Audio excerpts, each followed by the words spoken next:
Good evening, everyone, and welcome to St. Louis Community College at Florissant Valley. My name is Erin Minion, and I am an assistant professor of history and the chair of the event committee responsible for this evening's event. It's my pleasure to welcome you to our 2023 Dr. Martin Luther King Jr. celebration, It Starts With Me, Cultivating the Beloved Community. This year's celebration continues to honor Dr. King's legacy and showcases the incredible passion and talents of our STLCC students, students from our partner districts, and our community members. We are so excited that this year, one of our own STLCC Flow Valley family members, County Prosecutor Wesley Bell, has rejoined us as our keynote speaker. Prosecutor Bell was an important contributor to so many events on campus, including this one, and it is an honor to have him this year as our keynote.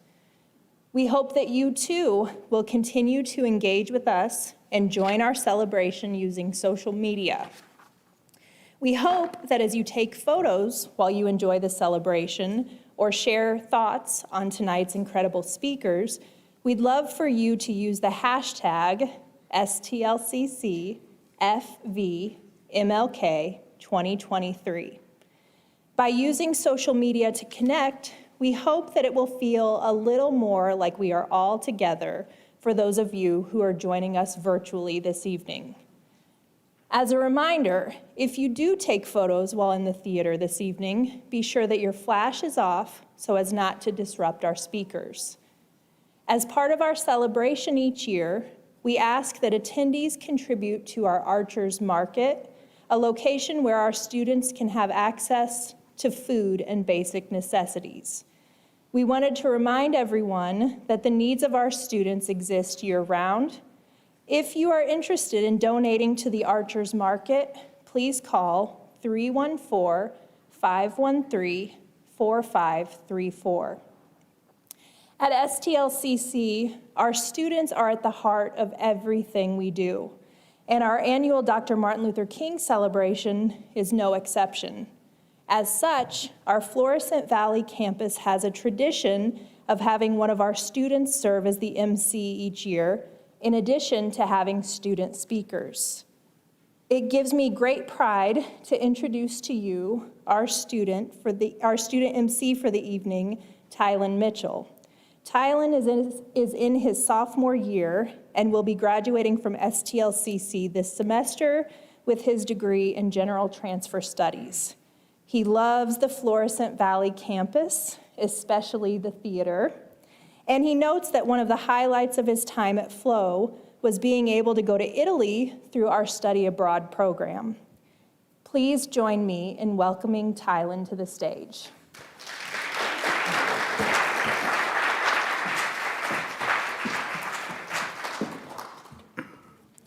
Good evening, everyone, and welcome again to our celebration.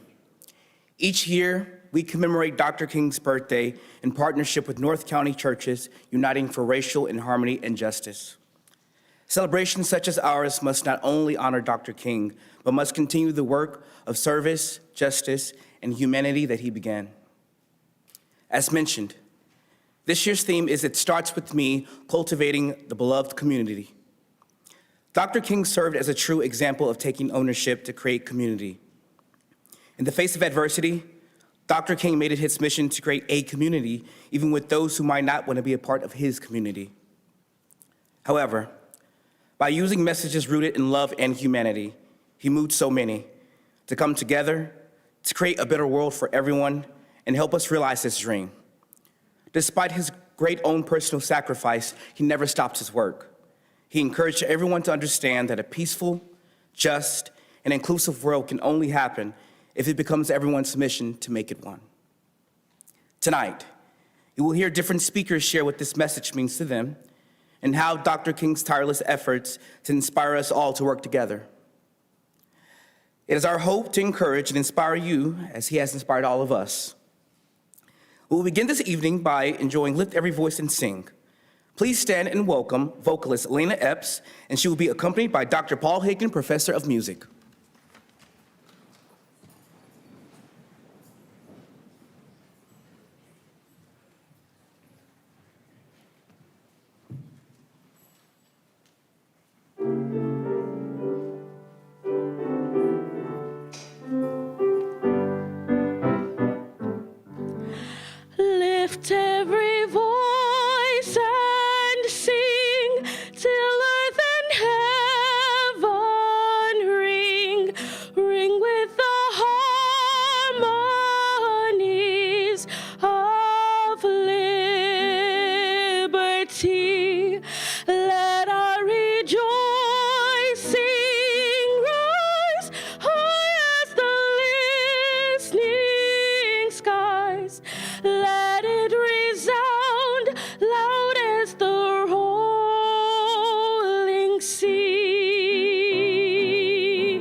of the faith that the dark past has taught us.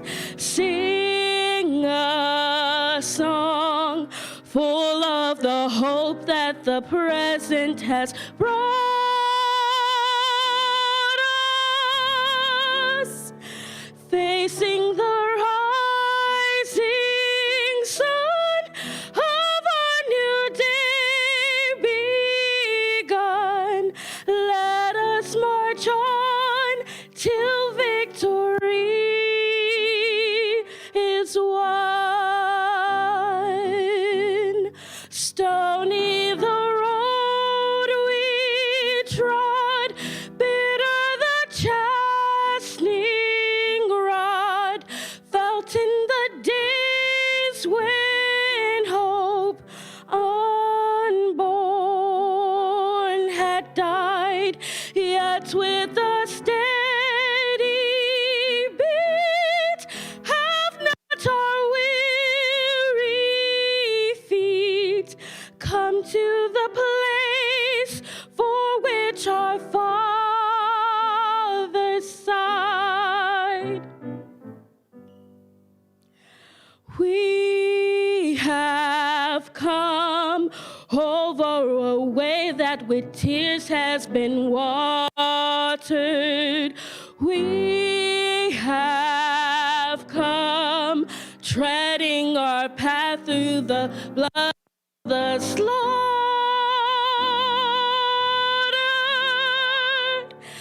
out from the gloomy past. Here now we stand at last, where the white gleam of our bright star is cast. God of our wearies,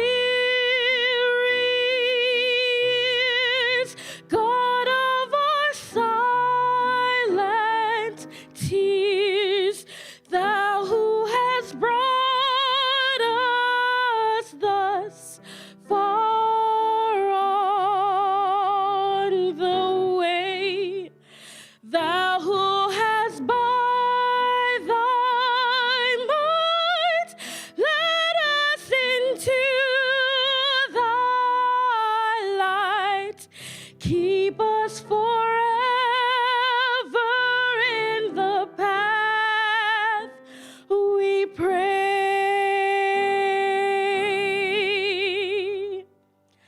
Lest our feet stray from the places, our God, where we met thee. Lest our hearts, drunk with the wine of the world, we forget thee. Shadowed beneath thy hand, may we forever stand, true to our God, true to our native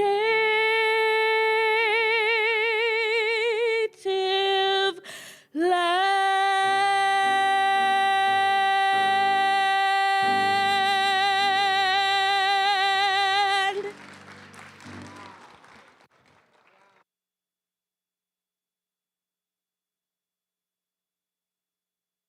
Thank you, Elena and Dr. Higdon, for sharing your beautiful talents with us. In addition to having a current Flow Valley student serve as the MC of this event, we also showcase and highlight our exceptional students through speeches on our theme. Our first student speaker for the evening is Takesha Blue. Takesha is a sophomore culinary arts major. She is incredibly involved on the Flow Valley campus, and she has been recognized for her leadership at the state level. One of her professors shared, Takesha was in my summer class this past year, and from the moment I met her, I could tell she was special. She greeted everyone when they walked in the door with a big smile. We had a very tight-knit class, and I think much of it was because of her. She makes time to make people feel special, especially her grandchildren. despite her busy schedule. She is amazing. Will you please welcome our first archer, Takesha Blue.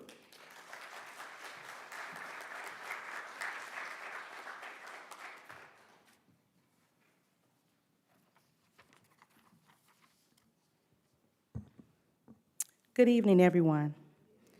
My name is Takesha Blue, and I'm honored to be here tonight. I am a student here at St. Louis Community College, majoring in culinary arts. I am a student worker in campus life, the president of the Student Leaders Club, the treasurer of the Student Government Association here at Florissant Valley, and I am the vice president of Xi Epsilon chapter of Phi Theta Kappa at Forest Park. Outside of St. Louis Community College, I volunteer at my church with the food pantry and several shelters preparing meals. I also plant gardens to donate the fresh fruits and vegetables to those in need. Most of all, I enjoy meeting and conversing with people to learn more about them, what their needs are, and how I may be of a service to them. One of my dreams is to open a community center to teach our youth the fine arts of cooking. My goal is to continue to fight food insecurities by fostering better nutritious selections for less fortunate communities. It is my passion to give back to all humankind. So when I was asked to speak tonight regarding It Starts With Me, Cultivating the Beloved Community, I was ecstatic to speak about such a great leader who has inspired me to continue to make a difference in my community. Dr. King worked closely with leaders of ministries and in the community. He spoke often of the beloved community as a way of transforming people, relationships, creating communities grounded in reconciliation, friendships, and human dignity. Some of the key principles included nonviolence as a powerful expression of courage, understanding, trust, and love. Dr. King once stated, "We are all tied together in a garment of destiny, caught in an inescapable network of mutuality." So what is a community? A community is a world of different walks of life, same visions that all make up a beloved community. How do we build this such community? To see this through, one must have the following assets to fulfill the quest. We must spread love to everyone, no matter who they are. Your smile will create more smiles, so I challenge you starting today, let your smile be a light in the world. We must have patience in our minds, knowing that if we help one person, we're making a difference. We must do this with joy in our hearts while connecting with others. Showing a simple act of kindness every day will change the world. It will create a happier environment, and most of all, it is free to give and priceless to receive. We must demonstrate gentleness and companionship towards others by taking the time to simply lend a listening ear. Let our words heal and not wound.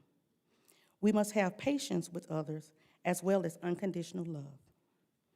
We must have self-control, which is a matter of responding rather than reacting. These are the tools that lead to perseverance. And lastly, we must have faithfulness, which is the cement that holds everything together.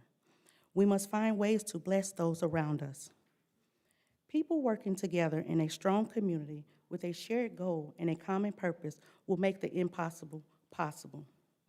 We are all uniquely positioned to be an agent of change. Reflecting back, Dr. King also stated, life's most persistent and urgent question is, what are you doing for others? We all have a call of action that starts with me and you. Thank you.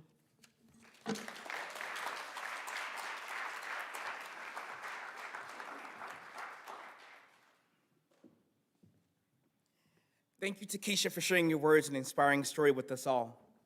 Our next student speaker is Rachel Shikale, a sophomore general transfer studies major. Rachel works in both the financial aid office and the campus life office. Like Takesha, she can be seen helping all around campus.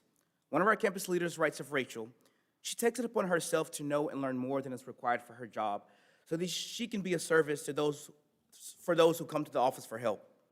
She is an incredible team player in all things she does.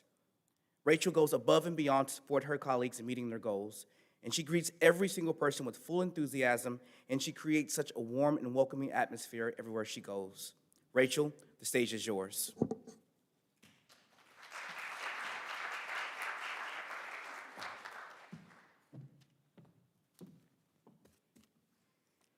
Good evening, everyone. I would first like to thank you all for being here tonight. My name is Rachel Shokali. I'm a student here at St. Louis Community College at Florissant Valley. When I was asked to speak tonight about tonight's theme, Cultivating the Beloved Community, it starts with me. I could not help but think about a leader of one of the most significant movements in history, the Civil Rights Movement. I would be doing him a great disservice if I did not recognize him first.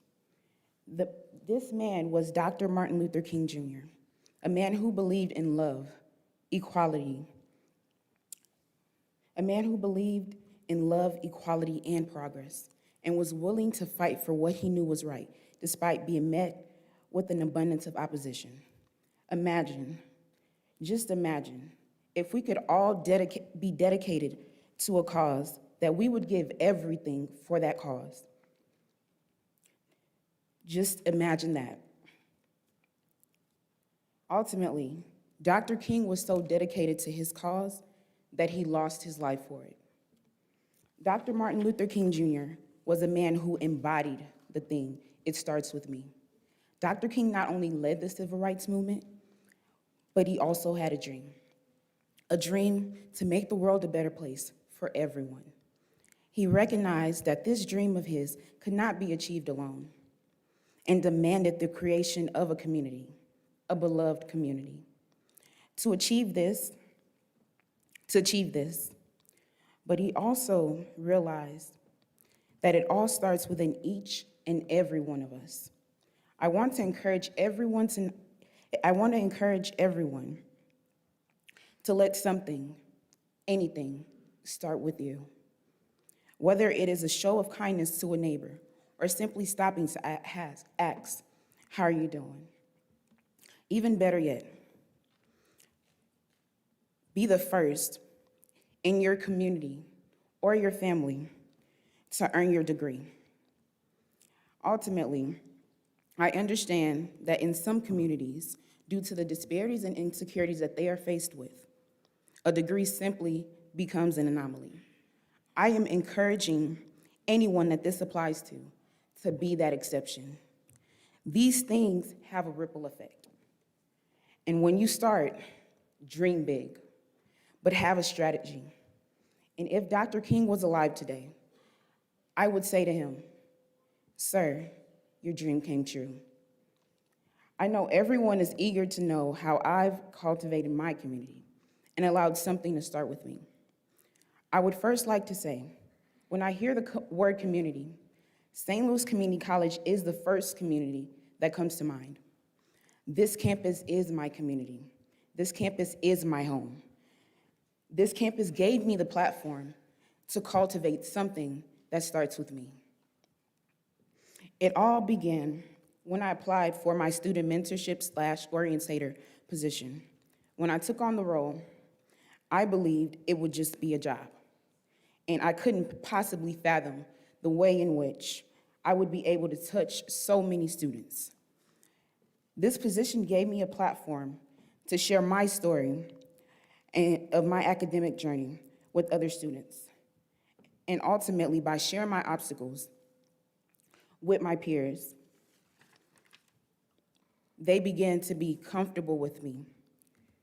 And I also began to be more vulnerable. And this led to students feeling more than comfortable to come to me and speak with me when they are faced with obstacles of their own. I not only met them with compassion, but was able to share the tools and the resources STLCC has available to help them overcome these obstacles. Ultimately, sometimes simply taking the time to listen can leave an unimaginable impact. I never realized how much of a positive impact I had until my peers started sharing with me how encouraged they became.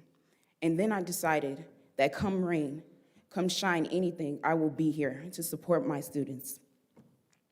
Small actions in your daily life could make a huge impact.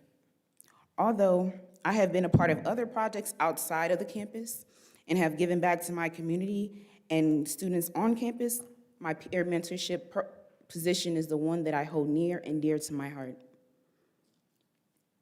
In the future, I aspire to cultivate my community by starting a mentorship program that mentors at-risk youth. Ultimately, I understand that it is paramount to protect the children in our community, especially the ones that are the most vulnerable. Since I am a single mother, I would also like to demonstrate to every single mother that is in my community what is possible with hard work, perseverance, and dedication by earning my law degree. I will leave you all with this. Everyone in this room is our future. And I want to challenge each and every one of you to get out into your community and let something start with you. Thank you.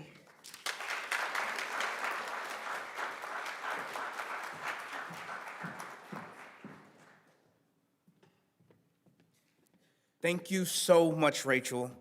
It is a pleasure for me to get to see my classmates' talents be recognized by all of us this evening.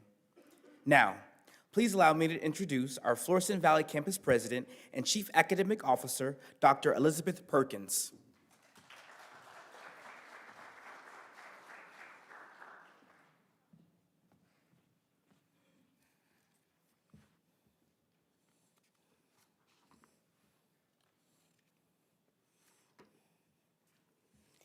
Good evening, and thank you, Tylen, for the introduction. Tonight marks my 7th Dr. King celebration with the college, and each year I continue to be impressed by the remarkable talents of our students and those in the community who will share their stories with us tonight. I also continue to be humbled by the wonderful work done in our community by our leaders, nonprofits, businesses, and impactful individuals, and that is part of what we are celebrating here this evening. As Dr. King famously said, everybody can be great because anybody can serve. Yet we know that some people have a spirit that calls them to service more than others. And they do so not for recognition or awards, but because they wish to make their communities better. At Florissant Valley, we are grateful and fortunate to have so many wonderful community partners who are called to service and work with us to enhance our student and community experiences.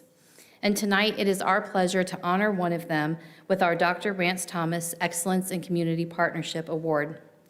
And while we are certainly here to celebrate Dr. King and our speakers, tonight is a little bittersweet for many of us as we remember the legacy not just of Dr. King, but of Dr. Rance Thomas, the namesake of our award, who passed away this past May at the age of 89. He was an Air Force veteran, a professor, an author, and a leader. Dr. Thomas was chosen as the namesake for this award because of his never-ending partnership with and advocacy for the college and the community. His work extended to supporting events at chambers, hospitals, churches, schools, and community groups. He was easily one of the most active members in North County and worked tirelessly to make the community a better place for all. In the spirit of Dr. King, Dr. Thomas specifically worked toward facilitating unity, racial justice, and harmony across St. Louis and beyond. Beyond all of these things, Dr. Thomas was easily one of the kindest and most genuine people I have ever met. He was a dear friend to me and to so many, and his absence tonight is certainly felt. He was a cornerstone of this event every single year, and the pride he felt for our NCCU winners each year filled our theater. I know that we all miss him dearly, but he would be so proud to see that his own legacy, along with that of Dr. King's, lives on through his organization led by his dear friend, Dr. Barbara Thompson. Dr. Thompson will share a tribute to Dr. Thomas later in the program, but it is my pleasure now to introduce you to another one of mine and Dr. Thomas's friends, Rebecca Zoll, president of North County Incorporated. Rebecca, will you please join me on stage to further celebrate Dr. Thomas's life?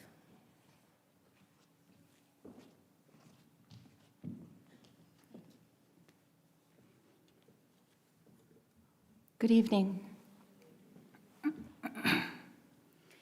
Martin Luther King Jr. once said, everybody can be great because everybody can serve. You don't have to have a college degree to serve. You don't have to make your subject and verb agree to serve. You only need a heart full of grace, a soul generated by love. Dr. Thomas certainly had more than one degree, and as a writer, he made every subject and verb agree. But he was great because he served. I recognize as I stand here today that no matter the information I share with you, I fear it will not do Dr. Thomas justice, as he was a consummate community advocate for North County. I'm genuinely honored to be asked by Dr. Elizabeth Perkins to share some memories about Rance. The Dash is a poem by Linda Ellis. Many of you probably know this poem, and I'm not going to read the whole thing. But basically, it's about how a man spends his years, not the dates of his beginning and ending of life, but the importance of the dash that's in between these dates, and how it represents how those years are spent, and the need to be able to reflect back on one's life and be proud of the life that was lived. Rance's dash was one of kindness and commitment to helping others in the community in numerous ways. I had the privilege of meeting Rance in 2000. At that time, he had been a board member of NCI, Regional Development Association, since 1995. Little did I know that not only was I meeting a dedicated and committed board member who eventually served on our executive leadership team and as our vice chair, but more importantly to me, was I was meeting someone who would become a friend, a mentor, and an advisor. I was just starting out on my path of community service in my role with NCI, and having someone like Rance to help me was a true blessing. He inspired others and me to be better, to do more, and care every single day about others, genuinely living the Rotary motto of service before self. Rance has been a Florissant Rotarian for as long as I can remember as well. He epitomizes service before self. You could say he was in the business of serving. He served his country in the United States Air Force from 1950 to 1971, retiring as a master sergeant. He served his community as a dedicated educator for nearly 3 decades as a professor emeritus of sociology and criminal justice for St. Louis University and the Lewis and Clark Community College. His dash in 1998 had him co-founding and being named president of North County Churches Uniting for Racial Harmony and Justice, which brought together area churches to promote racial understanding. Partnered with several of the St. Louis Community College at Florissant Valley's community outreach activities, including the event that you're enjoying today, celebrating Dr. Martin Luther King Jr. He helped organize a discussion of solutions committee consisting of police officials, clergy, and several other leaders to improve the relationship between police and the African American community. He developed programs to help youth have better access to technology and much more.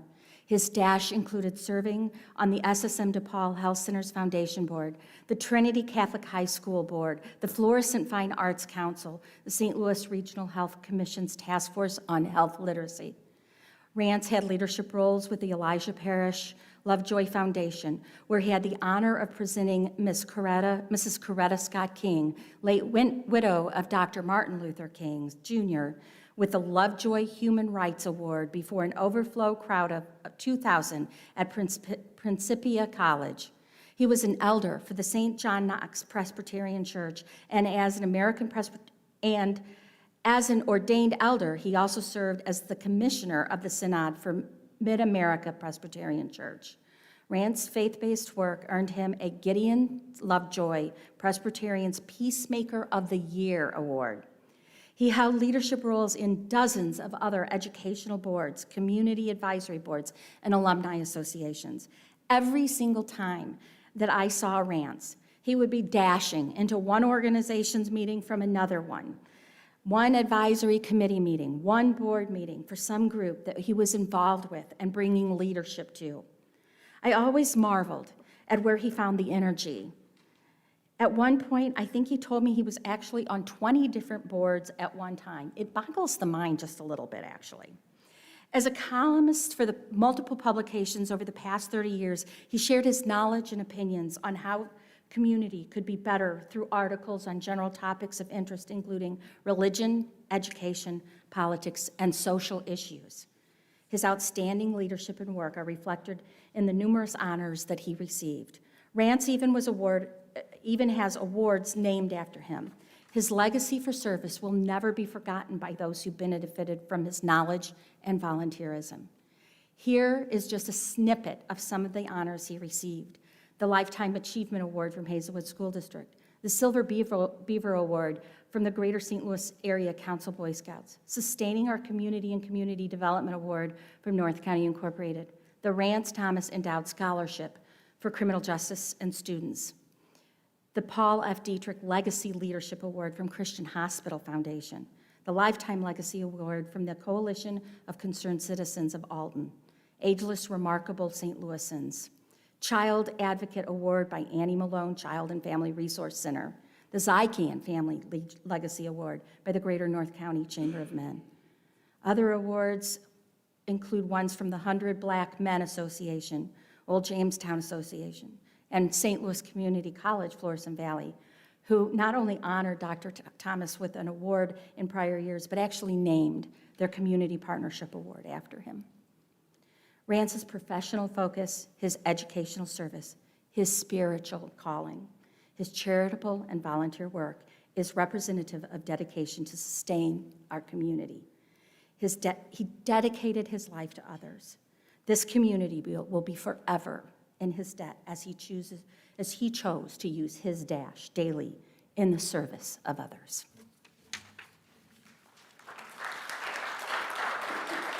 Thank you.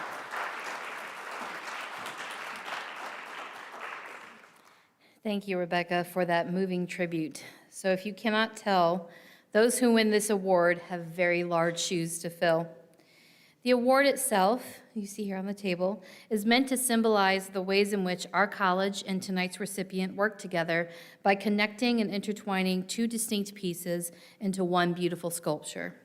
This is our 6th year of presenting this award, with other previous recipients, Rittner School District, Normandy Schools Collaborative, Christian Hospital, and Emerson Electric being just as deserving as Dr. Thomas. Fortunately for us, it was just as easy to select our 2023 recipient, the Ferguson Florissant School District. The event committee, who selects the recipient each year, was incredibly impressed with the district's consistent commitment to our shared students and to the entire North St. Louis County community. Here to tell us a little bit more about Ferguson Florissant's incredible commitment to St. Louis Community College, the Florissant Valley campus, and the North County community is Dr. Jeff Pittman, Chancellor of St. Louis Community College.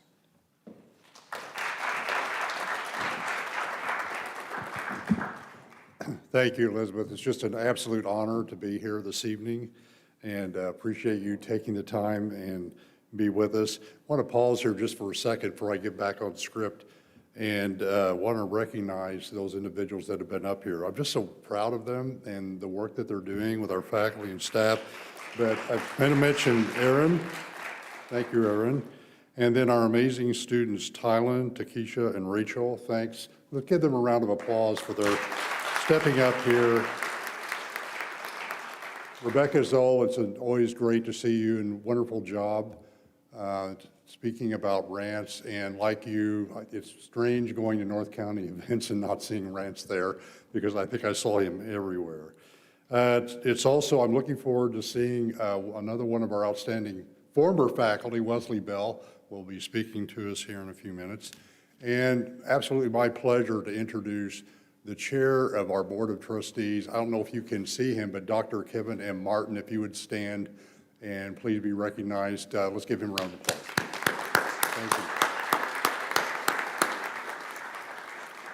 I also might mention that he's also a trustee on the Ferguson Florissant Board, and a very active and energetic young leader that we're fortunate to have here in St. Louis.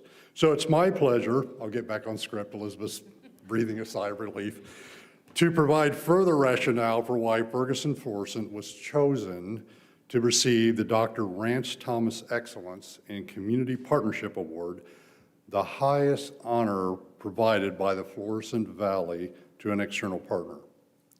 The Ferguson Florissant School District has been one of St. Louis Community College's largest partners in the last decade, sending an average of over 100 graduates our way each year.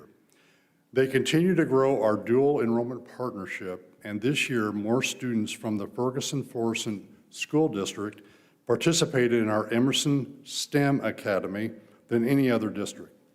They have plans to expand their dual enrollment programs, and I'm going to the right page here. and offerings and work with the Flow Valley campus on other new initiatives and partnerships. When they opened their STEAM Academy at South Berkeley, their leadership worked with the campus to create a career series for their students to see the ways in which their programs align with the colleges and show students opportunities for future career pathways. Their leadership works closely with the campus and college leadership to support students' college and career goals, partnering with both our credit and non-credit programming. The Ferguson-Florissant School District is a leader in equity-based conversations that span more than just education. And Dr. Joe Davis serves as a leader in the community, especially through his work on the executive board of North County Incorporated. For all of these reasons that I've just listed and many others, Ferguson-Florissant School District was chosen to receive the 2023 Dr. Rance Thomas Excellence in Community Partnership Award. We are also very pleased to have with us tonight Paul, Dr. Thomas's son.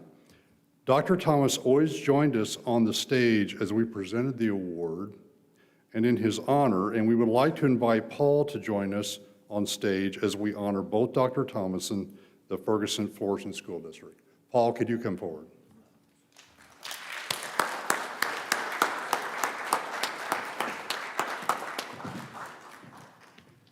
Oh, no. I just want to say he was a very hard worker. I don't know how he did it. I just don't know how he did it. I love him. I miss him. So, thank you.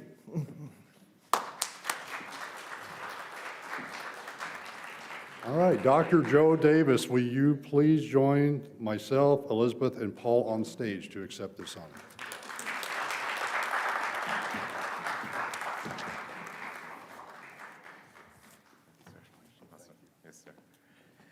So I got a chance to meet Paul at Rance's homegoing service, so I didn't realize that was you at the door, so he absolutely had an amazing father.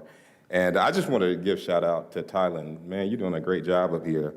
And I just want you to know you got a gift, and don't you let anybody hide that gift. You don't hide it either. Give him a round of applause, you all.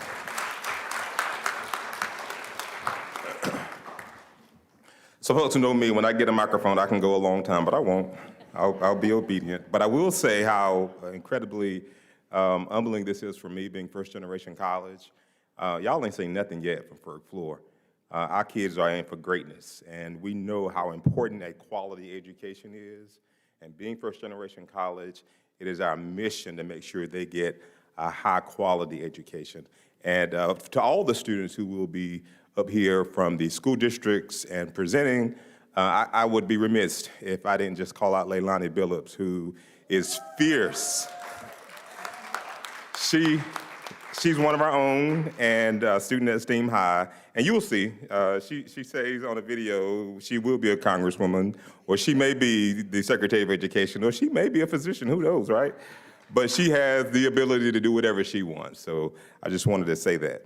Chancellor Pittman, President Perkins, it is my pleasure and privilege to accept this honor on behalf of the Ferguson-Florissant School District and our Board of Education. And I would pause at this moment to recognize Dr. Martin again, who has been an integral part of that. I don't know if I have any other board members here, but I just want to give my board members a round of applause for their hard work and making sure we get this work done.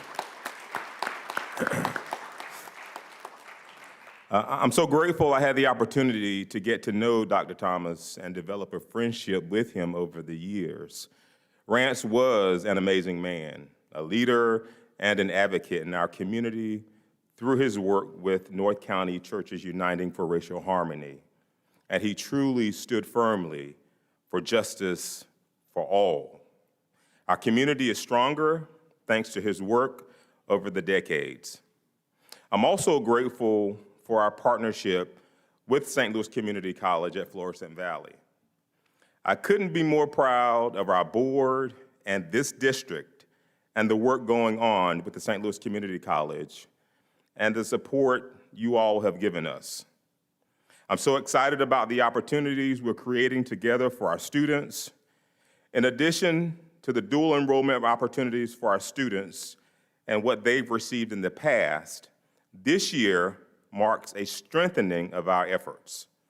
Recently, our seniors who are graduating at the end of this first semester which is actually today, and the new semester starts tomorrow, and they attended the Early Graduate Symposium here on campus in an effort to connect them with continuing education experiences. St. Louis Community College is a crucial component of our students continuing their education beyond high school.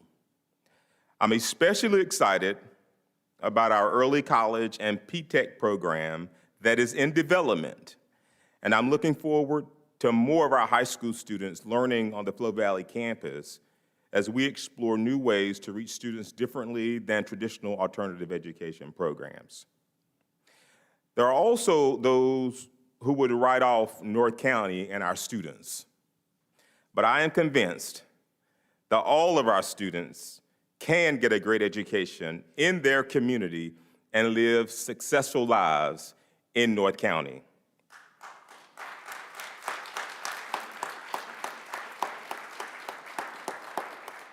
In Ferg Floor, our vision is our learners, all of our learners, will graduate believing that anything is possible and prepared to realize those possibilities. As has been said, and as Dr. King said, if you can't fly, then run. If you can't run, then walk. And if you can't walk, then crawl. But whatever you do, you have to keep moving forward.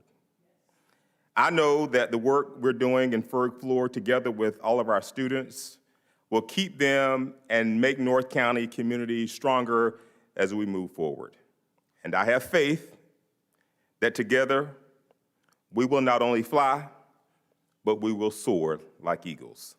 So on behalf of our board and our entire school district at Ferg Floor, thank you so much for this award.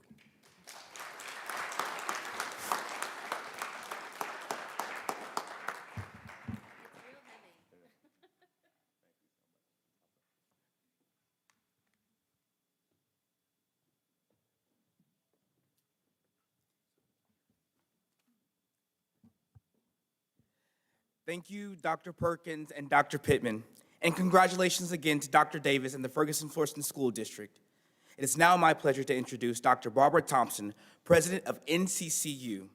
Dr. Thompson will share a little bit about what made Dr. Thomas so special, and she will also provide some background on NCCU and the contest. Dr. Thompson will then introduce the winners of this year's North County Churches Uniting for Racial Harmony and Justice, Dr. Martin Luther King Jr. Oratory Contest.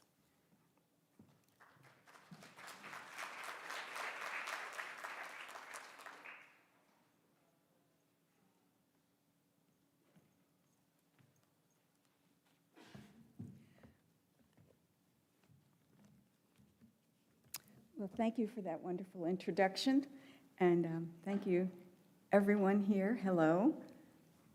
Thank you, Dr. Perkins and Ms. Minion and Dr. Pittman. I'm going to present to you a history that Dr. Thomas wrote, and he presented this history at every event at which we were involved in. And it gives a history of NCCU and why and how it existed. In the 1990s, there was a huge influx of individuals into the county from the city. As a result, a large number of longtime residents were fleeing to St. Charles and beyond out of fear and uncertainty about the future of North County. At that time, John Knox Presbyterian, which was Dr. Thomas's home church, had approximately 600 members, and some of them were also fleeing. Dr. Thomas and others formed a dismantling racism committee, of which Dr. Thomas was chair, and attempted to deal with the situation and to attract African Americans to John Knox. They met for about 18 months, but didn't have much success in either case. In fact, some of the dismantling racism committee members also fled. At that time, less than 1% of the John Knox members were African Americans, and they were concerned about that ratio also. Therefore, the former John Knox co-pastor, Reverend Al Krumenmacher, and Dr. Thomas invited other churches in North St. Louis County to John Knox to discuss the situation and learn more about what they could do to stop or slow down the loss of members. Other churches were experiencing the same problem. They all wanted to do something about this situation. Dr. Thomas led the meeting as chair of the Dismantling Racism Committee, and 19 churches participated. They wanted to meet for a couple of hours, but ended up meeting for 3.5 hours and would have met longer. But Dr. Thomas said he was standing all that time and he got tired and had to sit down.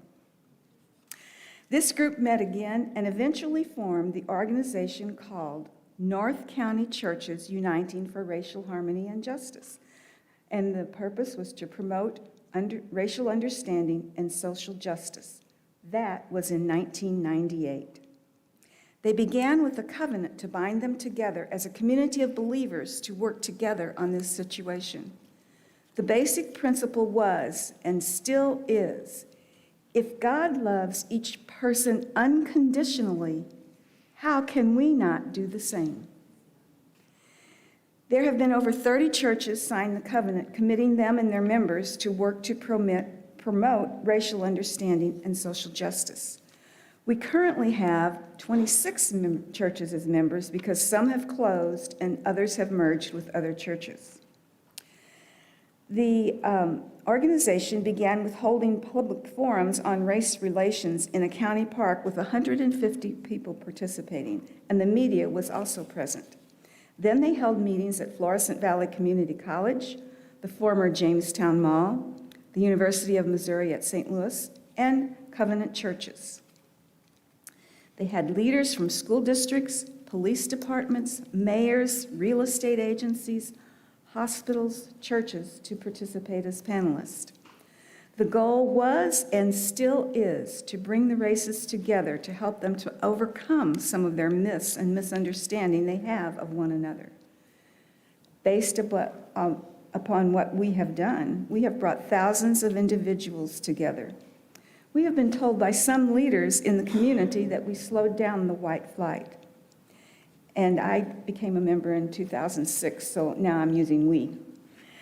We continue to work with various organizations and agencies in North County, including the St. Louis Equal Housing and Community Reinvestment Alliance, in improving financial services for minorities and individuals in low and moderate income areas in St. Louis and St. Louis County. We have co-sponsored workshops, conferences, forums, and a number of other events with St. Louis Community College at Florissant Valley on race relations. In fact, we have been working with the college for more than 20 years, and we have co-sponsored the Dr. King Celebration every year during that time. In connection with the celebration, we organized a Dr. King oratory essay contest for residents of North St. Louis County on the life and work of Dr. King. The theme is the same as the one at the college, and it is based on the theme that is chosen each year by the King Center. We select 5 winners, and they present their essays during the celebration, and we present them with awards. They have been the highlight of the celebration. One speaker said that our essay winners were so good that they overpowered the keynote speaker. We have had winners from age 8 to age 80. We also have an annual awards program for outstanding individuals and organizations who make a difference in race relations and social justice. We have a Youth Appreciation Award program as well, where we recognize 15 to 20 outstanding students in the school districts in North County based upon achievements in education, citizenship, community service, artistic achievement, and athletic achievement. We honor them with a dinner and award plaques, except, of course, for during the pandemic. We have a computer academy during the summer, teaching students how to build a computer and use software. They leave with a free computer. We do a number of other things as well, and since the Michael Brown shooting in Ferguson, we have done a number of things. We have held public forums, conferences, prayer services, and meetings at our churches with police officials, city officials, clergy, and others participating. After the unrest in Ferguson, we began a discussion and solutions committee meeting every 2 months until the pandemic started. It included police officials, pastors, school superintendents, and others. They were all faithful participants. We explore the ways that police and community can improve their relations. We've had officials from the mediations and reconciliations agencies make presentations, one from St. Louis, one from Washington, D.C., and one from California. Out of this committee came the Summons of Joy program, where for the last 5 years, we've asked some of our churches in Florissant to take up offerings to help with our program. We buy $100 gift certificates, give them to the Florissant Police Department, and they pass them out to individuals they stop for minor offenses during the Christmas season instead of giving them tickets. Imagine being stopped for a ticket and you get a gift card. This past year, we were able to start the program with the Ferguson Police Department as well, in honor of Dr. Thomas. The response the police receive is incredible. They get hugs and many thanks. One woman hugged every police person in sight, and there were 3 of them there at the time. Channel 4 TV records these and shows them on TV. This has been an incredible way for the police and the community to form better relations with one another. These are just some of the things we have done, and we hope to continue and grow Dr. Thomas's work in his memory. So at this time, as part of our program, it gives me a great deal of pleasure to introduce our student winners of the NCCU Dr. Martin Luther King Jr. Oratory Contest. I first want to recognize that we had 4 judges, and 3 of them are here tonight, so if you'd give them a round of applause, I know we can't see them.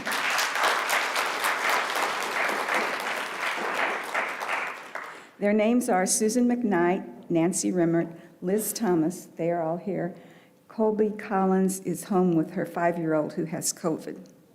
So I hope she's watching, and thank you, Colby. Hats off to you. Our first winner, and they're all going to impress you so much. I remember when I was that age and I was practicing how to say, "That's so cool," with just the right inflection. And here we have these young orators that are thinking deep and important thoughts. Our first winner is Jeremy Paulette, who's in the 5th grade at Walker Elementary School in the Hazelwood School District, and he attends Changing Lives Ministries Church. So Jeremy, would you please come forward and present your oratory?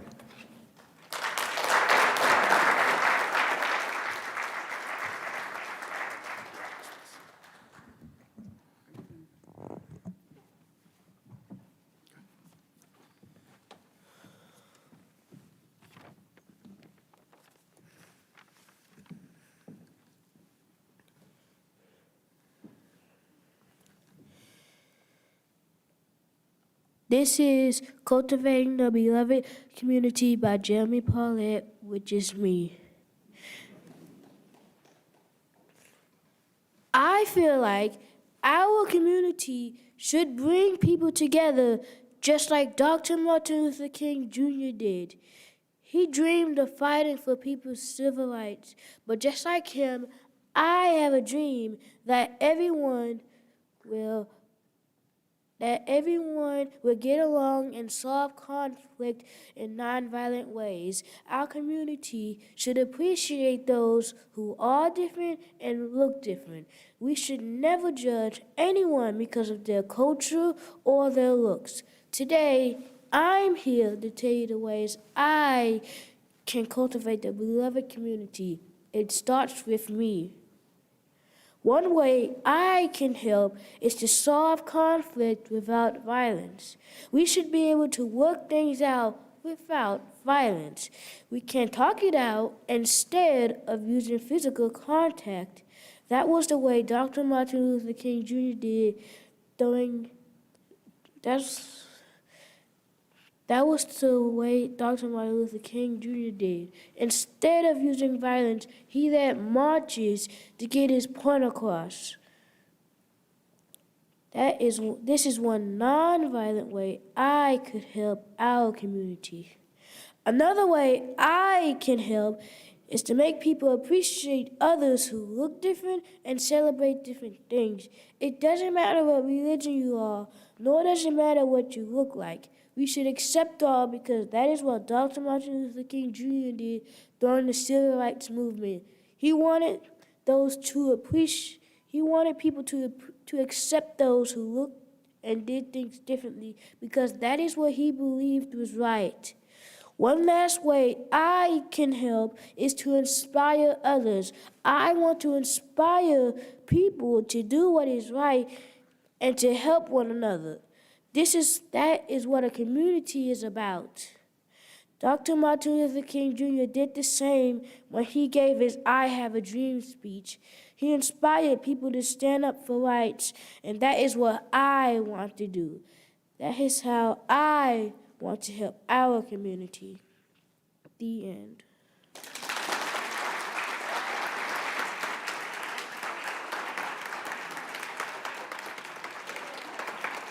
Great job, Jeremy. Don't leave. I want to give you this award. Remember, we're going to step over there.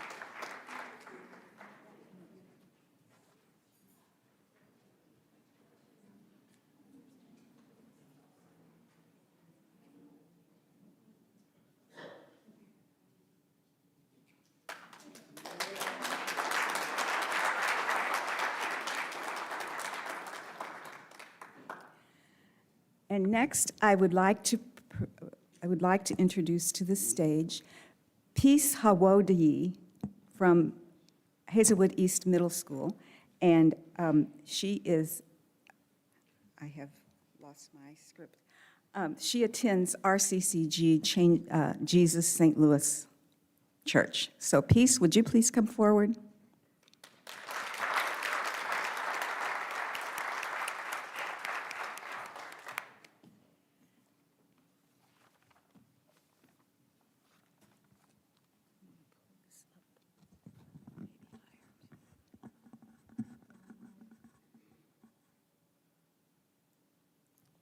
Good evening, everybody. It starts with me, cultivating the beloved community, finding the gate to the beloved community. Dr. Martin Luther King Jr. did well, no matter who was watching. That is a quality that everyone should have. He believed that there is a beloved community that provides justice for everyone. Although Dr. King is gone, his legacy lives forever in all of us, white or black. Dr. Martin Luther King Jr. once said, "The aftermath of nonviolence is a creation of the beloved community." Before we can understand this, we must know who Dr. King was and what the beloved community represents. Dr. Martin Luther King Jr. was a civil rights legend that fought for everyone nonviolently. The beloved community is a metaphor for a place where there is no pain, hate, poverty, or hunger, and everyone is loved regardless. When we reach the beloved community, there will still be conflict, but it will be solved peacefully. Dr. King was a pillar of unity for everyone. On March 7th, 1965, hundreds of people marched with Dr. King and his fellow pastors to ensure African Americans' right to vote. I can keep Dr. King's dream of unity alive by getting to know people in my community. How can we cultivate the beloved community, and how do we reach it? For us to cultivate the beloved community, we must reach a place where there is no pain or hatred. Children can be children. Everyone is judged based upon only their personality, and where there are no more tears of sadness, but of joy. The big questions are, 1, how can we transform the beloved community from a metaphoric dream to an everlasting reality, and not an idea that runs through our minds on January 16th? And 2, how can we reach it? I believe that we have already arrived. Our current community seems awful, but it simply needs altering. To transform our communities, we must release all of our pain, hatred, and remove jealousy from ourselves. Although I am still young, there's a lot I can do.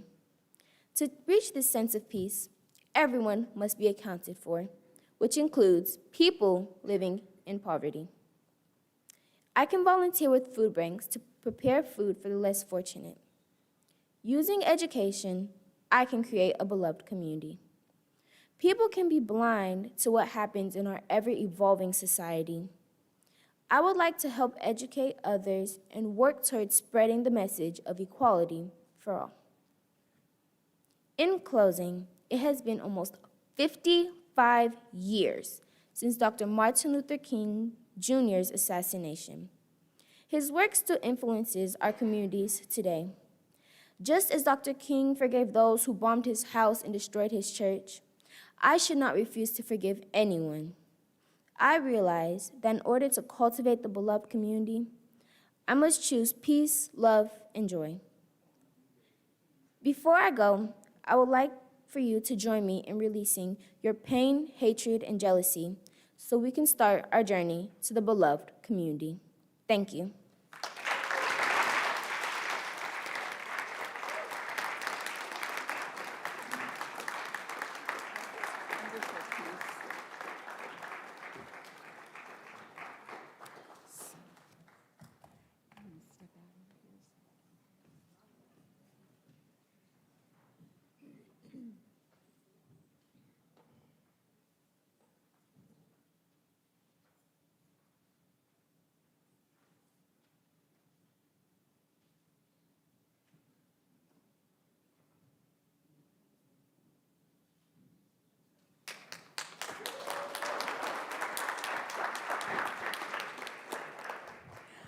I forgot the exact name of the church that Peace attends, and it is the Redeemed Christian Church of God, Jesus House, St. Louis.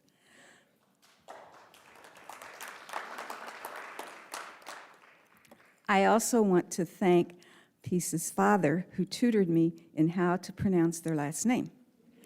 How'd I do? At this time, I would like to introduce all three of our high school winners, and they will come up one at a time and present, and at the end, I will give all three of them their awards. So our first high school winner is Precious Berry, who is in 12th grade at Riverview Gardens High School, Riverview Gardens School District.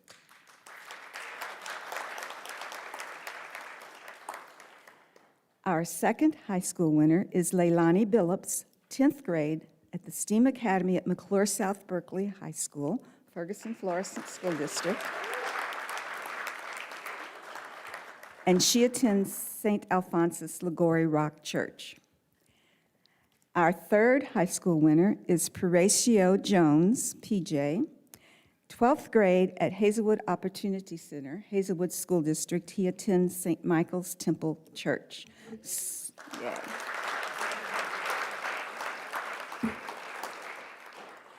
So again, they will come up and present their speeches in a row, and then we will give them the awards at the end. So please help me welcome, first of all, Precious Berry.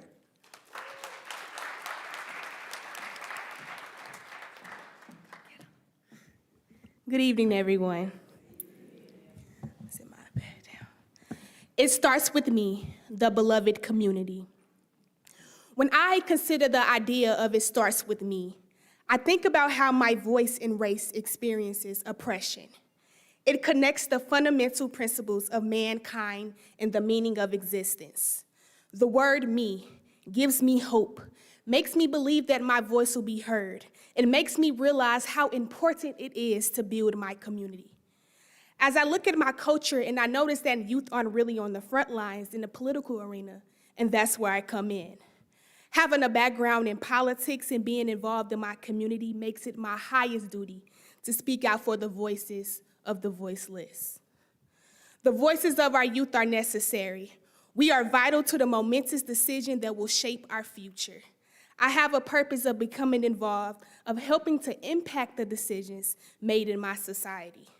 My goal is to confront people who make clear that they assume that the opinions of young people and people of color don't have merit, but we are the future. In the words of late great Shirley Chisholm, She states, if America doesn't give you a seat at the table, bring a folding chair. I believe that as society progresses, our overall ability to address issues and problems will improve because young people's voices will become a part of the decision-making process. The late, great, and influential leader, Dr. Martin Luther King Jr., set the path for all people of races to advocate and exercise their rights of free speech and their right to citizenship and equal protection under the laws. His ability to instill love and harmony in our culture was ideal. He had a way of uniting our people, and he once said, life most persistent and urgent questions, what are you doing for others? That adage will always apply to my life because I see how important it is to bring our nation together and particularly to foster peace among our youth. Youth are needed on the front lines of this country's dishonesty. We must also combat the notion of white supremacy, which persists in the current era. When I consider how our system developed, I believe that our elected officials failed to include equality and justice, love, and peace for all people, consider humanity above politics, a plan to develop, integrate all people in solidarity. I have learned to continue for the fight that impacted the descendants of African Americans who, after slavery began the struggle for equality, but lacked the political support to generate the legislation to eradicate prejudice and discrimination into the 1950s and 1960s, to promote equality and better sustain our democracy. I have developed a sense of responsibility to cultivate my community. I would like to challenge white America to not stereotype African Americans as stereotypical Black people, but as equal people who have a voice, so I must cherish my community. Thank you.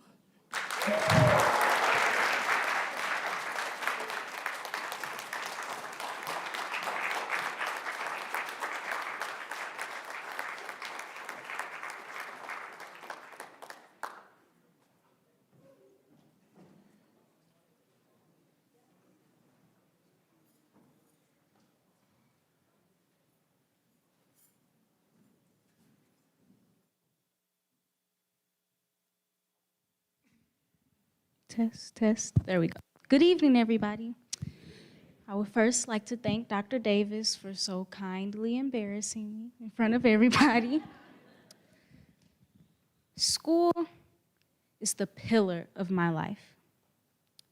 Coming of age, I've always felt that school was the best place to be, whether it be the endless amount of knowledge I had available to me in my school's library, or being able to discuss everything I learned with my parents when I got home. School has always been a safe haven for me and a place for me to cultivate my knowledge. So when I, at the very small age of 5, saw on the news that at Sandy Hook, just weeks before Christmas, that children my age were losing their lives in the very place that I found solace, I was devastated. The foundations for Dr. Martin Luther King Jr.'s legacy of nonviolent activism can be found at the beginning of his name. Dr. King was very educated, and the doctor part of his name comes from his Boston University PhD. He took philosophy classes at Harvard and dedicated his early years to expanding his knowledge. His robust education aided him in creating his seminal nonviolent philosophy. How would Dr. King feel about students being slaughtered in the very place that cultivated him into who he was? In Dr. King's teachings, there are 3 evils: poverty, racism, and militarism. And in poverty, we have illiteracy, which is a form of violence attacking marginalized communities.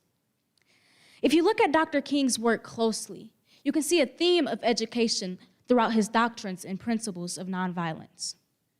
Making schools safe is of the utmost importance to our community because schools are the foundations of our community. A large part of making schools safe is mental health. To bring awareness to teen mental health, I run a nonprofit organization that focuses on providing resources for teens going through mental health crises. We face a world that tempts us to violence every day. But the educated, the wise, and the mentally well just as Dr. King was, are more likely to solve their problems in a nonviolent manner and less likely to fall into the cycle of violence that Dr. King spoke against. In 3 years, it will be time for me to apply to higher education. I should be worried about whether I have the grades to attend the colleges I want, not whether I will survive my years in high school to make it to college. Educating myself is how I choose to be an asset and help to cultivate my community. Just as Dr. King's education was a stepping stone to his nonviolent way of life, it should be my stepping stone as well. A stepping stone not soaked in the blood of my fellow peers on the way there. School is still the pillar of my life. However, I've come to realize that school is also the pillar of my community. And the only way I can live in a world where everyone's needs are met and where poverty and war doesn't run rampant is if that pillar is solidified. I can use my knowledge to bring awareness to this issue so that together we can work on strengthening the center of our community. Only then will we finally achieve our beloved community. And children like me can continue through life using the ultimate form of nonviolent protest, learning. Thank you so much.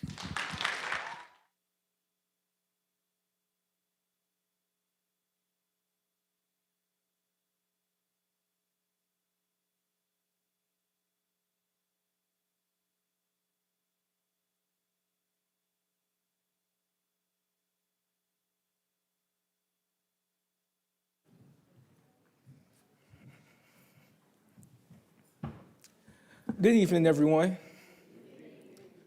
It starts with me. It's what Dr. Martin Luther King Jr. believed. Dr. King wanted to change America for the good of all people. His views of the totality of humanity is seen when he says, "We must learn to live together as brothers, or we shall perish together as fools." While this was spoken specifically about the racial divide that was present in America during that time frame, it also applies to the world today. Dr. King valued not only his people and was passionate about equality, but also sent a message in all of his speeches of 3 core values. Integrity should come first, meaning he believed everyone should be honest and have a strong moral compass. Secondly, he valued serving others before serving yourself. He believed a person must be of the greater good for others and care for others first. Lastly, Dr. King valued excellence in every action done. Based on these values, he hoped the Black community would succeed as a whole and be passionate about the equal rights movement. Dr. King did not focus on changing just his community. He ended up influencing the world. When thinking of the key topic, cultivating the beloved community, Dr. King comes to mind. He led a nonviolent racial campaign for racial justice during the civil rights movement. His contributions to the movement into American democracy have made him a worthy and influential figure. King's "I Have a Dream" speech was a call for equality, identifying the faults of America and what measures were needed to make America a better place. The theme throughout the speech was the importance of everyone being treated equally. Today, I take a stand in what Dr. King believed in, and I am trying to embody his core values. I am a law enforcement student of North Technical High School and an advocate of North Tech as a student ambassador. I also am an active member in my community and help people see that no matter what race or ethnicity you are, we are all the same. I am also a St. Louis County Police Explorer, and I help people understand that equality is a must in everything, including inside the police department. I believe the only way my community can ever be equal and cultivated is by everyone listening and accepting each other's opinions. My first semester of my senior year, I had the honor of taking the social justice class. In that class, I became connected with my peers and everyone was treated equally. During the class, we worked together and talked about topics and listened to each other's opinions. The class only succeeded because we listened to each other. So when I think about taking the stand and So when I think about taking a stand and helping make my community and world more equal, I think of Dr. King, because not only did he see the faults of America, he listened for the call for change. Thank you.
Thank you very much, all of our NCCU contest winners.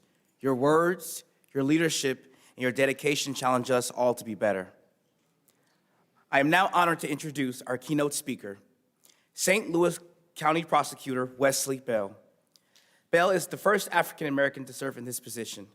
Elected in the 2018 landslide, Bell ran a vigorous grassroots campaign to unseat 28-year incumbent Robert McCullough by a 14-point margin. He was reelected to a second term in November 2022.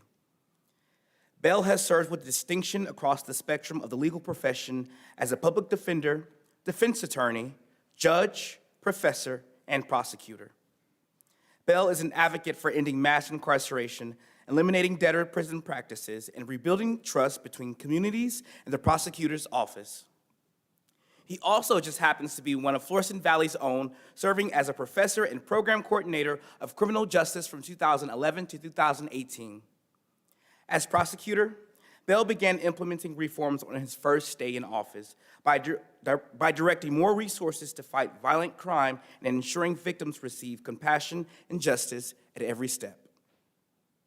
These shifts are based on data-driven policy that further increases public safety by making sure violent crimes are vigorously prosecuted and those needing treatment for addiction or mental health have access to appropriate care.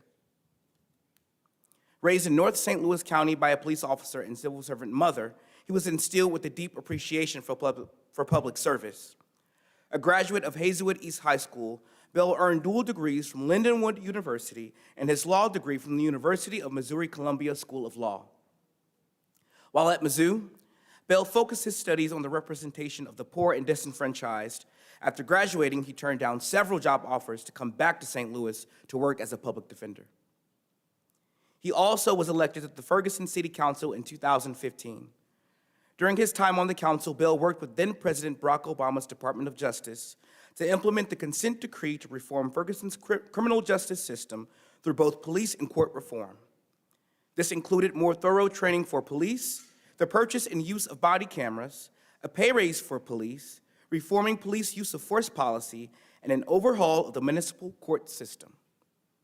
During his time at Florissant Valley, Professor Bell served not as just a professor, but as a mentor to so many students.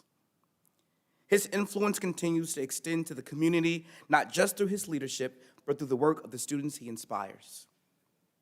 We are so proud to have him back here, home with us tonight.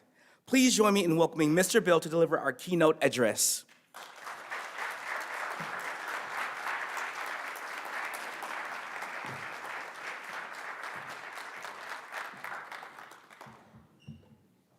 Good evening, is that right? Good evening. Okay, I was working on my sign language.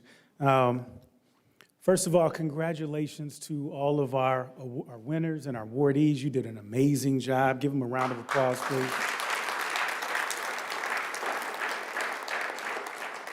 Also, Dr. Joe, Dr. Davis, who on behalf of the Ferguson floor, school district and that award and the amazing work that you're doing. I actually know him personally. I knew him pre-Beard. That's how far we go back. No, but you all are doing excellent work, and obviously I'm always here as a partner to you as well. And then also we have a couple elected officials in the House. Give it up for the mayor of Ferguson, Ella Jones. Can't see her, but I know she's sitting there in the middle somewhere. As well as the mayor of the great city of Northwoods, Mayor Sharon Pace.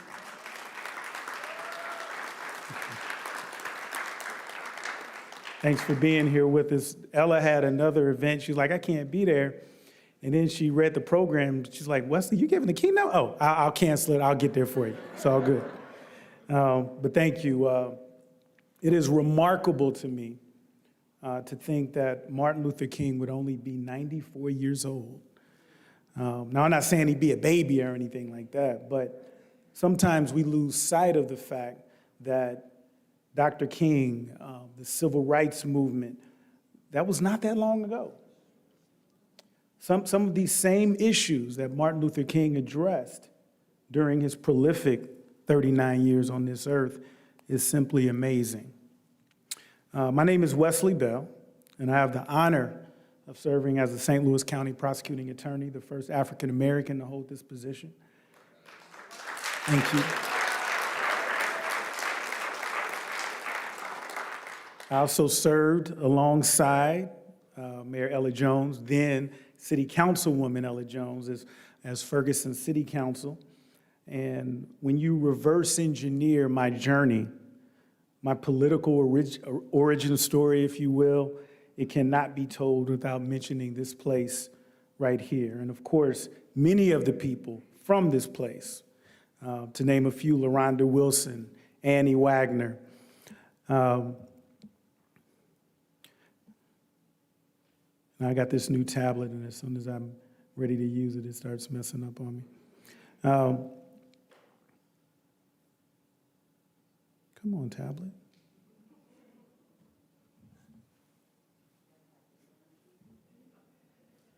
Come on now. There we go. All right. So there's some people that I wanted to mention now. I have advice. So we have some really dynamic speakers, and I gotta brag a little bit. So we started Humanity in the Middle, and one of our students, and this is a program that takes young people on all expenses paid trips to college visits, as well as historical site visits. And Precious Berry was one of our students. Really proud of her. And also we expanded our internship program. Prior to getting there, it was essentially only for law students, but we expanded it to include undergraduates as well as high school students. And Leilani was in our office. I'm gonna embarrass you too, Leilani. And then Jeremy was nervous when he got up here, but he killed it, didn't he? Congratulations, good job, Jeremy. But, again, I can't tell my story without talking about Florissant Valley, Ruby Curry, Dr. Collins Alita. And so the advice that I was going to give to our young folks, when you're giving speeches, try not to start naming names because you're going to forget people, right? So don't start that. Like Jeannie and Kedra, Phyllis, Lynn, Marie Gunn. And so I'm going to stop with the names: Wendell Covington, Paul, Janice, Stacy Hollins, Peggy from the bookstore, Amy, and all the support that I got from this place. I'll never forget it, because that's the point, that support system, when you are trying to move forward, like Dr. King said, is invaluable. And so it really is good advice not to start, because then you start leaving people out: Terry Freeman, Jeff Forrest, Dr. Pfeiffer, Adria Warner, and the list goes on, including the late, great Dr. Joe Worth.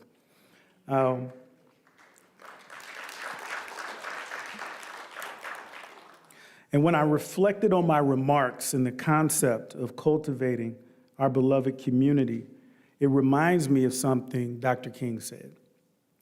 What is needed is a realization that power without love is reckless and abusive, and love without power is sentimental and anemic.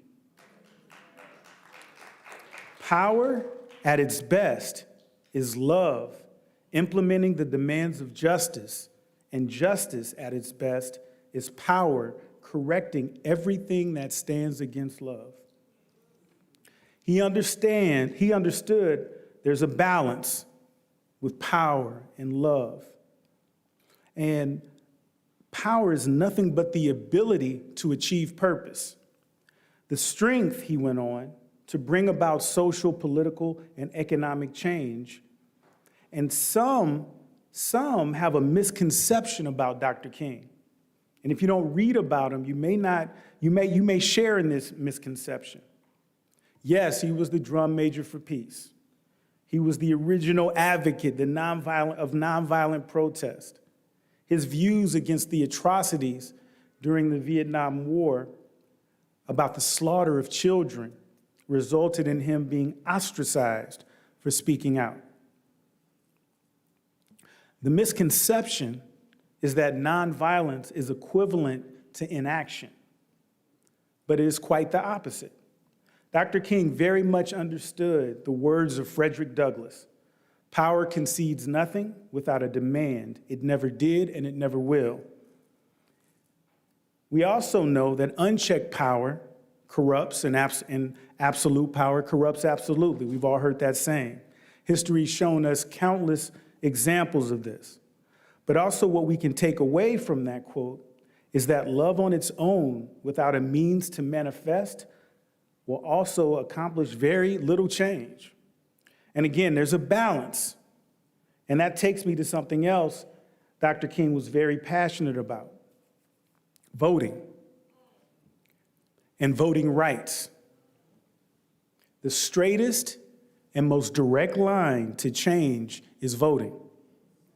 In Ferguson, when myself and Mayor Jones were elected in April 2015, prior to then, there were well-documented issues with over-aggressive policing, courts serving as debtors' prisons.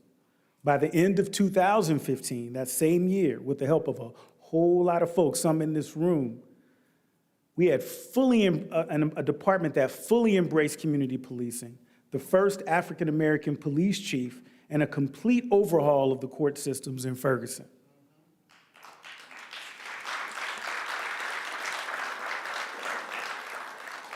And that's because you voted. I had the honor of being elected prosecutor in 2019, and I saw the criminal justice system's reckless and abusive power up front. Up close, I should say. Here we go again.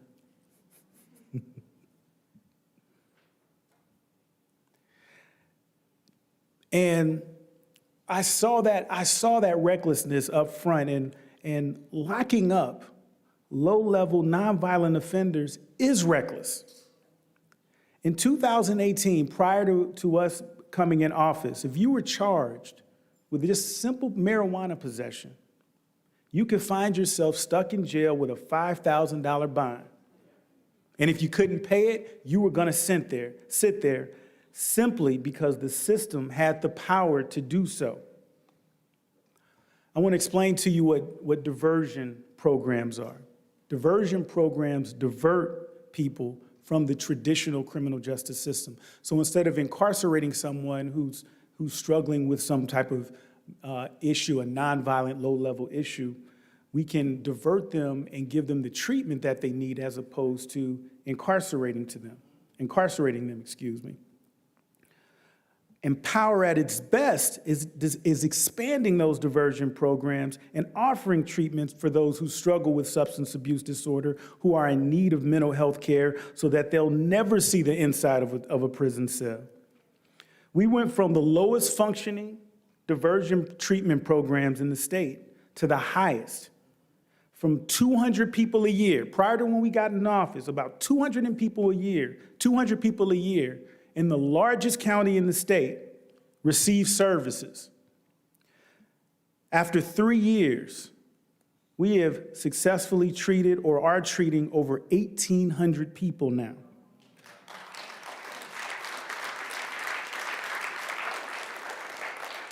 And with a success rate of over 90%.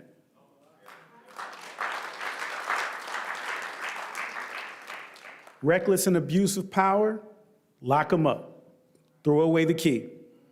Power at its best, policies that we implemented that saw a 35% decrease in the jail population in St. Louis County, the lowest since the early 2000s. I will never use this thing again.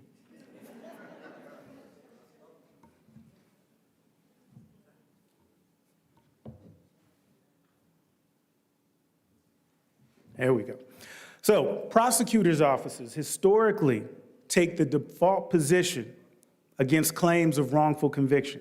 So, regardless of the evidence, regardless of what you place in front of a prosecutor's office, the default position has typically been, we oppose it. We've seen that in the city with Lamar Johnson. The prosecutor there brought a case, submitted this case to the court saying that this individual should not have been prosecuted, and the Attorney General's office still has opposed it. And why? Because they have the power to do so. But power at its best, our office created a conviction incident review unit to reopen credible cases of wrong conviction claims. So we can make certain that in this job, we know we have to recommend folks going to jail sometimes. When you act up, sometimes you're gonna have to sit down. But we wanted to make sure that there were safeguards in place to make certain that we got it right. And when we were faced with overwhelming evidence, when we were with overwhelming evidence of an individual's innocence, instead of opposing it, what we did was not only did we write a letter in support, but we joined the motion to get this individual out of prison. And as a result, Mr. Callahan, after 20 years, was released in 2019.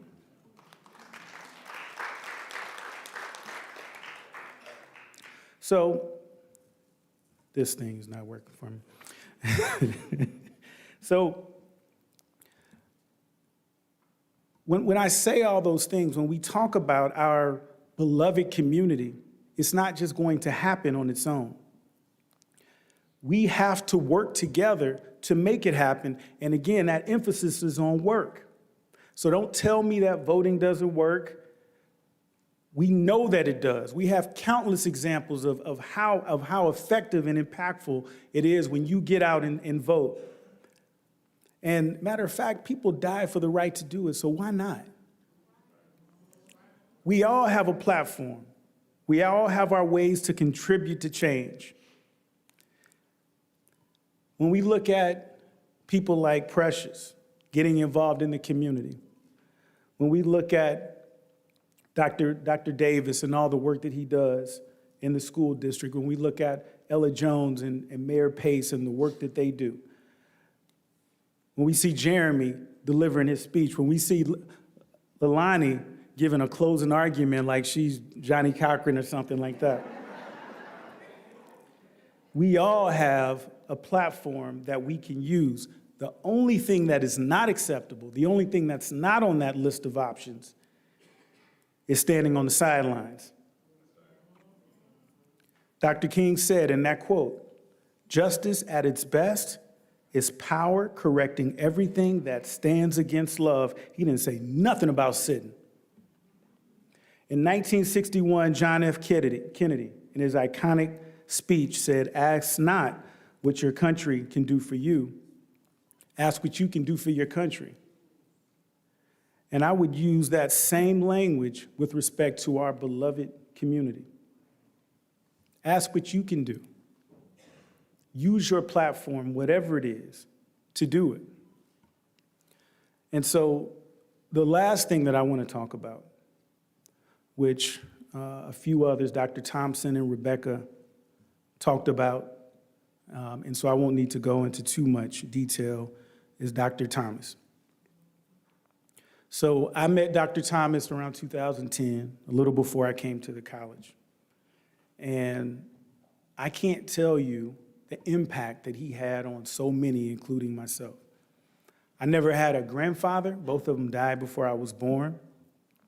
But if anybody was like on the community side grandfather, it would have been Dr. Thomas.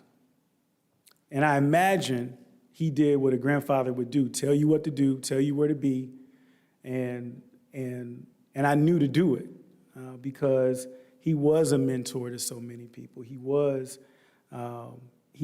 soft-spoken. And when I mean soft-spoken, like you have to really like listen to hear him. But he was still commanded the room. He was, you know, he was not large in stature, but he was a giant in this region. And as was said before by his son, I don't know where that man got the energy to do everything that he was doing. You know, I would get involved in some of these great projects and just, man, I'm like, let me call Dr. Thomas. I'm gonna get him involved.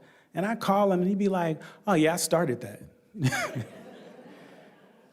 So, I know we often give moments of silence, but we're here to celebrate the memory of two great men.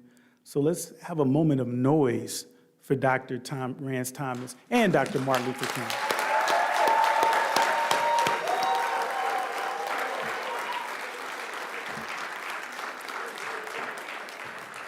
Thank you, St. Louis Community College. This was a beautiful program. Thank you for having me back.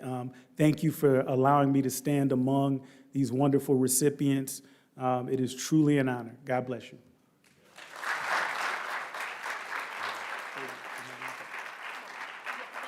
Thank you.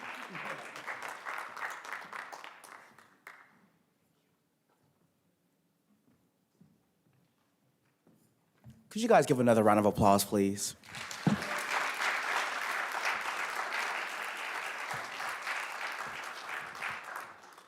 Though we know some of you are joining from home, we are sure that you are applauding Mr. Bell with all of us here tonight. Thank you so much, Mr. Bell, for your inspiring words, your dedication to the community, and all the ways you continue to help support STLCC. Thank you.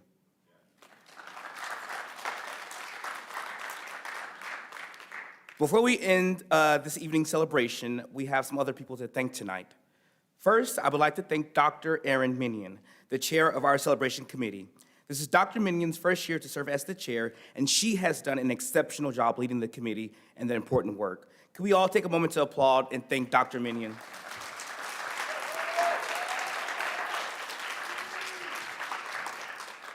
I would also like to thank our celebration committee members, past chair Amy Brown Marshall, Jennifer Medeiros, Dwayne Morgan, Shatana Stewart, Stephanie Grice, Mike Matrulis, Elizabeth Perkins, Barbara Thompson, LaRonda Wilson, Aaron Linder, Lynn Selders, and T.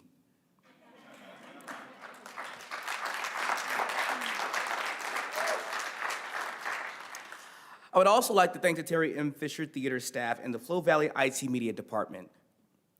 To conclude, and also, can't forget, let's thank the college marketing communication staff for all of their incredible work in supporting and promoting this event.